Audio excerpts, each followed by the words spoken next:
देश भर के 5 राज्यों में विधानसभा चुनाव होने हैं। इन सभी राज्यों में से सबसे अधिक महत्वपूर्ण चुनाव उत्तर प्रदेश विधानसभा के चुनाव माने जा रहे हैं। उत्तर प्रदेश विधानसभा के चुनावी समर में अब सभी राजनीतिक दल वोटों के गणित को साधने के लिए तैयार हो चुके हैं। एक तरफ योगी सरकार यूपी की सत्ता में वापसी करना चाहती है, तो दूसरी तरफ कांग्रेस प्रियंका गांधी की अगुवाई में पहले से बेहतर प्रदर्शन करने की कोशिश करना चाहती है। बीएसपी जातिगत समीकरणों को साधने की, तो समाजवादी पार्टी अखिलेश यादव की अगुवाई में एक बार फिर से सरकार बनाने का दावा पेश करना चाहती है। और इसी के मद्देनजर उत्तर प्रदेश विधानसभा चुनाव में हर कोई पार्टी ब्राह्मण वोटों को अपने पाले में लाने के लिए कोशिश कर रही है। केंद्रीय शिक्षा मंत्री और यूपी के चुनाव प्रभारी धर्मेंद्र प्रधान के घर यूपी के ब्राह्मण नेताओं की एक बड़ी बैठक हुई। बैठक में ब्राह्मणों की नाराजगी को लेकर मंथन हुआ।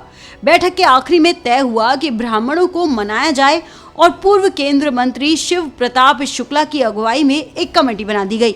अब ये कमेटी हर विधानसभा में टीम बनाकर ब्राह्मणों के घर घर जाकर उन्हें मनाने की कोशिश करेगी। सवाल उठता है कि बीजेपी लीडरशिप ने भी क्या ये मान लिया है कि यूपी में ब्राह्मण समाज उनसे नाराज है। आपको बता दें कि योगी सरकार में 10 ब्राह्मण मंत्री और विधानसभा में पार्टी के 46 ब्राह्मण विधायक होने के बावजूद बीजेपी को अलग से ब्राह्मण कमेटी बनाकर ब्राह्मणों को एक बार फिर से अपने पाले में लाने की कोशिश करनी पड़ी है। खबरों के मुताबिक धर्मेंद्र प्रधान के यहाँ हुई बैठक में एक सांसद ने साफ कहा कि जिन्हें ब्राह्मणों का चेहरा बनाकर सरकार में लाया गया था, वह किसी काम के नहीं निकले। वह ना तो ब्राह्मणों की सुनते हैं और ना ही उन्होंने कभी उनका भला किया। इसके अलावा बैठक में गृह राज्य मंत्री अजय मिश्र टेनी का मुद्दा भी उठाया गया। आपको बता दें कि पिछले विधानसभा चुनाव यानी साल 2017 में उत्तर प्रदेश के 312 बीजेपी विधायकों में से 58 ब्राह्मण उम्मीदवार जीतकर विधानसभा पहुंचे थे।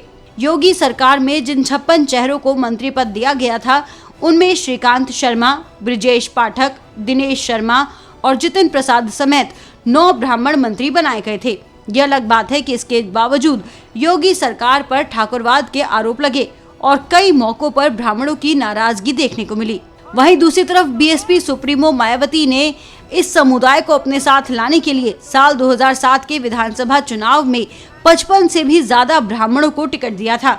इनमें से 41 ब्राह्मण चुनाव जीतने में कामयाब रहे थे और मायावती की राज्य में पूर्ण बहुमत से सरकार बनी थी। उस वक्त मायावती का नारा था, हाथी नहीं गणेश हैं, ब्रह्मा विष्णु महेश हैं। बीजेपी ब्राह्मणों की नाराजगी का जोखिम नहीं उठाना चाहती, इसीलिए पूरी कोशिश कर रही है कि ब्राह्मणों को अपने पाले में लाया जाए। वहीं दूसरी तरफ सपा चीफ अखिलेश यादव भी अब ब्राह्मणों को रिझाने में आगे आ गए हैं। पिछले साल सपा ने लखनऊ में परशुराम की 108 फीट लंबी प्रतिमा लगाने की चुनावी दाव खेला।